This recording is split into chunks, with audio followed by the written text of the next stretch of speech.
And then again, one and only 7 o'clock game. We got number 13 Ole Miss, who's 5-1, traveling to Auburn, who's 3-3. Ole Miss favored by 6.5 points on ESPN. Jackson Dart for the Rebels has gone 107 to 167, thrown for 1,638 yards, 12 touchdowns, 2 interceptions. Quinton Judkins has had 108 carries for 443 yards and 6 touchdowns. Jordan Waters has 36 catches for 536 yards and 2 touchdowns. Peyton Thorne for the Tigers has gone 71 to 117, thrown for 745 yards, 4 touchdowns to 4 interceptions.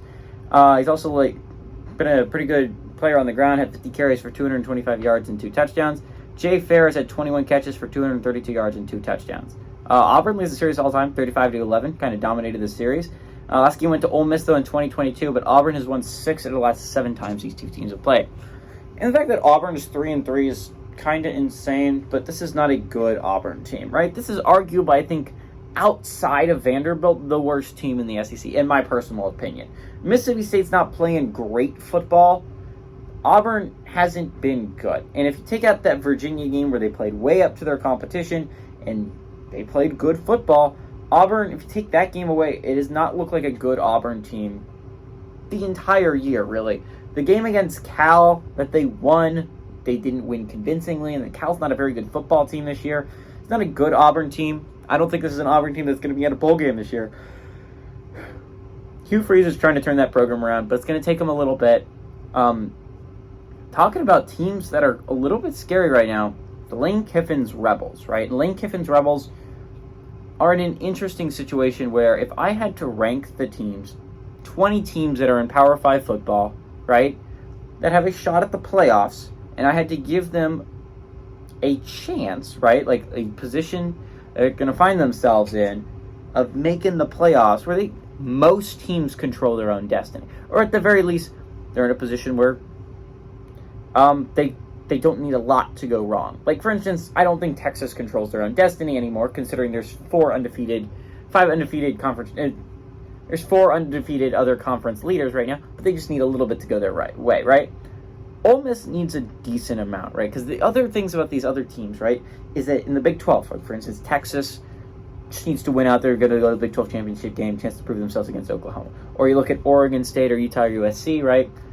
They don't need a whole lot to go their way. They just have one Pac-12 loss. As long as you win out, you're going to be in the Pac-12 championship, chance to prove yourself there. Louisville, again, is going to need a little bit to go their way, but not an insane amount, right? Like, they need Florida State or UNC to drop one, right? Or Duke. I mean, like, you need 2 of those 3 to drop one, create a tiebreaker situation. It's not an insane thing to ask. And again, Duke plays all these other teams. You somewhat control your own destiny there. Obviously, the Big Ten, those 3 undefeateds control their own destiny. Not to mention Iowa, as long as they win out and then they win the Big Ten, which is an ask, but they control their own destiny somewhat there. The other side of the SEC, same thing. They all got to play each other. As long as you win your games, if you're Missouri or you're Tennessee or you're Georgia, you're going to be in the SEC championship game. If you win, you're in, right? Ole Miss is an interesting situation because they only have 1 loss, but that 1 loss is to a Bama team that also only has 1 loss, which wouldn't be bad if you didn't look at it and realize that 1 loss for Alabama was a non-conference loss, which really hurts Ole Miss, right? Because you need Bama to then drop 2, right? Because the way you make the playoffs, barring a few exceptions, is winning your conference championship, or at least being in your conference championship. There's not a lot of examples. Maybe this is the year where, but if you don't make your conference championship, they just let you in anyways. Doesn't happen very often unless your name is Alabama, or if your name's Ohio State. It happens a little bit, but not enough to count on it, right? You want to make your conference championship. You want to have a chance to play for that conference championship, because then if you win, you're basically in if you're in the SEC, right? So Ole Miss is in an interesting situation here where they've got to win out to have a shot, but they need Bama to lose too, or other things too crazy to go their way, right? They need like 2 conferences to just be eliminated outright, right? Like, you can't have anyone from ACC Big 12 or ACC Pac-12 or ACC Big 12, right?